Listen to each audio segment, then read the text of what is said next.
What's up, guys? So today I'm going to share with you a few things that you can follow to track your progress when it comes to body weight training.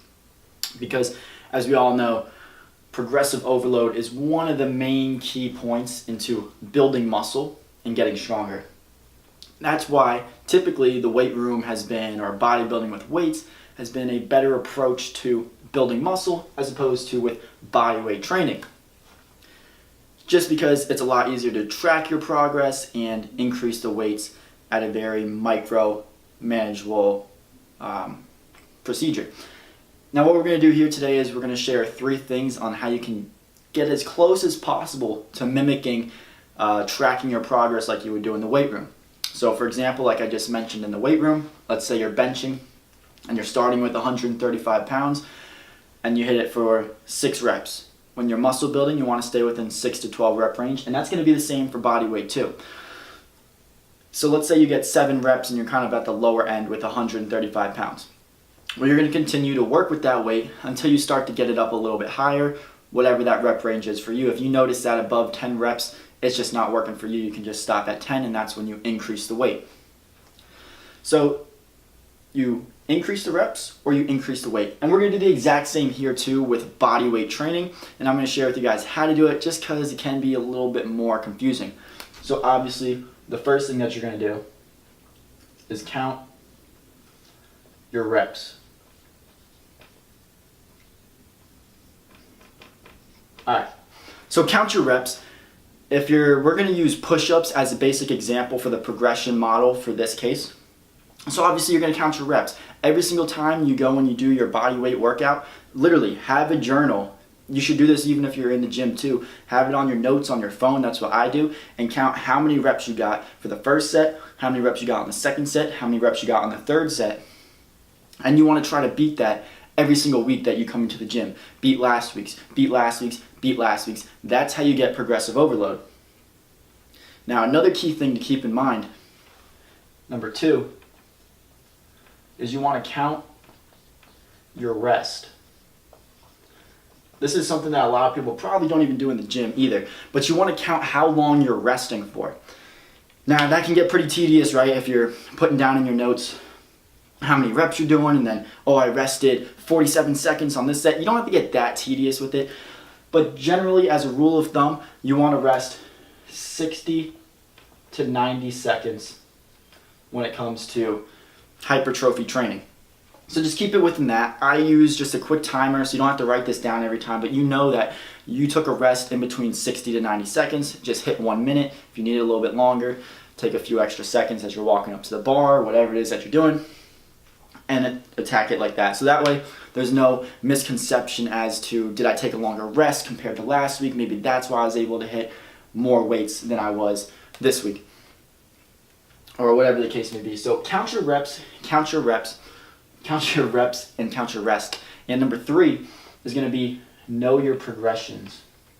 So obviously in the weight room, it's pretty easy. You understand your progressions. Increase the weight or increase the reps.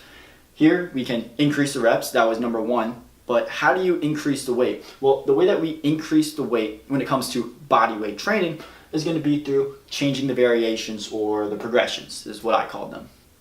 So I wrote down a few examples. Like I mentioned, we're going to be using push-ups for our example. I wrote down a few examples of different mashups that you can make in order to change the variation to make it harder, so that way it's within that 6 to 12 rep range like you need to be in. So obviously knee push-ups would be the easiest. You could do knee incline. Doesn't get any easier than that. You can do just straight regular parallel to the floor push-ups. You can do wide grip push-ups. You can do diamond push-ups. You can do archer pull-ups, tuck planche pull-ups. What am I saying pull-ups for? Push-ups, archer push-ups, tuck planche push-ups, one-arm push-ups, and even full planche push-ups. Now this isn't necessarily a direct line to getting to the planche push-up. It's not hit this. This isn't a progression to hit the planche push-up. One-arm pull-up does not equal planche push-ups. If you can do 12 reps of this, does not mean you can even do 1 rep of that. That's why it's so important to skill train in body weight training, calisthenics, even if you just want to build muscle. Because you need to constantly progress and hit heavier variations. And the planche is a great variation to grow your muscles in. hits pretty much everything. But you're not going to get to the planche unless you specifically skill train for it.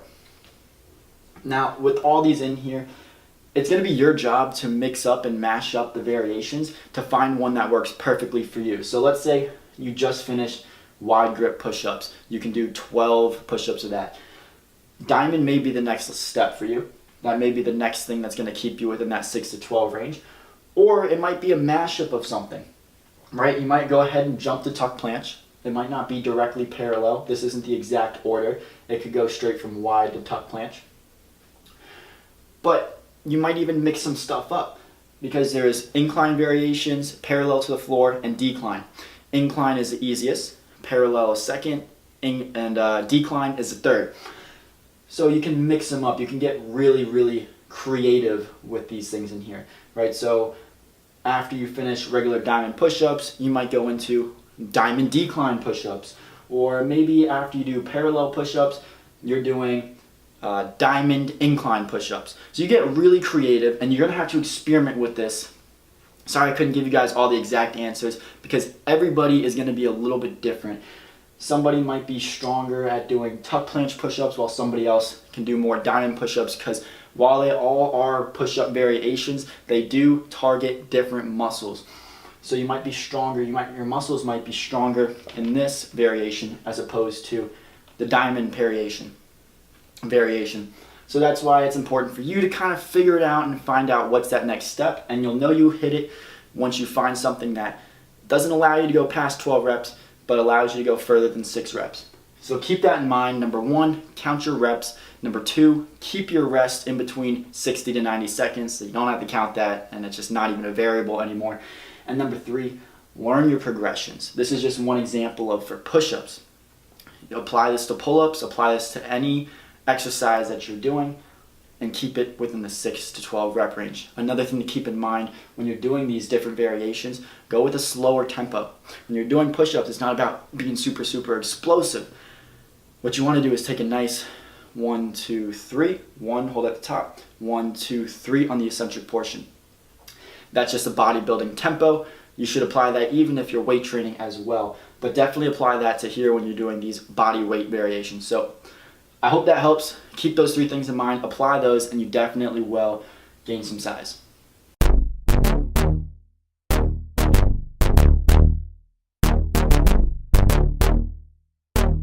See you again.